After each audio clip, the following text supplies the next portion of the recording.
un invité aujourd'hui, ce soir, comme d'habitude. Moi, j'adore nos invités parce que tous nos invités sont des invités de marque. Monsieur Cagnassi avec nous. J'espère que j'ai bien dit le nom, hein, Monsieur Cagnassi. Oui, merci beaucoup.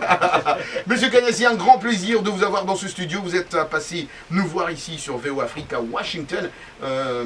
Apparemment, j'ai appris d'abord que vous viviez vous-même ici, aux États-Unis, puis vous êtes rentré au pays. En Guinée, c'est ça? Pas vraiment. Ouais. J'ai plutôt vécu en Europe. Ah, et puis c'est d'accord. ma première visite à Washington. À Washington. Et j'en suis ravi d'ailleurs. Ah, d'accord. Et comment vous trouvez Washington? Eh bien, très belle ville. Hein. Ouais. Je m'attendais à voir des gratte-ciel, c'est une première, mais j'ai plutôt vu une ville coquette. Hein, Oui, c'est vrai. Hein, verdoyante. Oui, c'est vrai. C'est vrai que c'est différent un peu de New York, où il y a des gratte-ciel partout, c'est vrai. Ouais. Et vous étiez en Europe dans quelle ville là? Dans quel Oui, pays? moi j'étais en Suisse. En Suisse? Oui, à Genève, tout tranquillement. Donc vous voyez pourquoi j'aime Washington. Il y a une ressemblance. C'est très calme ici. Ouais, exactement. Et messieurs Cagnassi, maintenant vous êtes rentré au pays, en Guinée, c'est ça?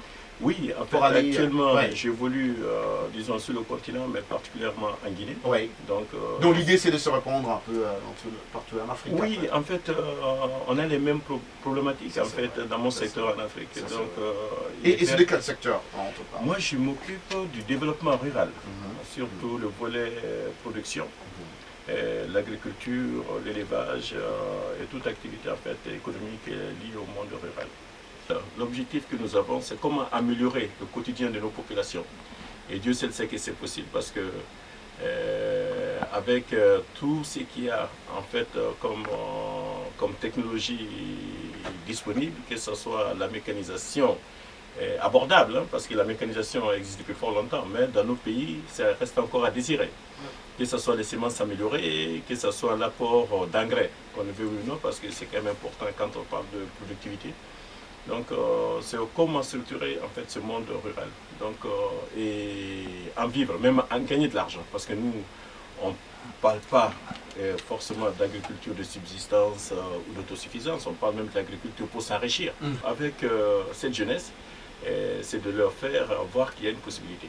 Donc, Et est-ce que vous utilisez vraiment des nouvelles technologies pour aider ces agriculteurs, bien, comment vous faites? Absolument. Quand je vous donne un exemple, hein, par exemple la mécanisation qui est quand même un des facteurs importants pour l'agriculture. En Guinée aujourd'hui, on a mis une plateforme en place qui s'appelle Kobiri. Kobiri, bon, ça veut dire argent sous soupe pour ceux qui m'entendent en Guinée. Et donc, vous voyez qu'on parle argent. Absolument. Le nerf de la guerre. Vous voyez qu'on parle argent. Donc, on sait déjà, on met tout de suite le mot qu'il faut. Et aujourd'hui, c'est-à-dire, on a mutualisé à travers une plateforme digitale, donc ce qui est en fait une technologie disponible aujourd'hui. Donc, pour qu'un agriculteur qui n'a pas forcément les moyens de s'acheter un tracteur puisse quand même en louer. Donc, selon ses besoins, parce qu'il faut aussi reconnaître que les superficies sont encore petites pour qu'on puisse s'acheter un tracteur et l'amortir. Donc, voilà des technologies disponibles aujourd'hui en Guinée, où on peut faire ses moissons, on peut louer un tracteur pour 1 hectare, 2 hectares, et c'est digitalisé, donc c'est dématérialisé.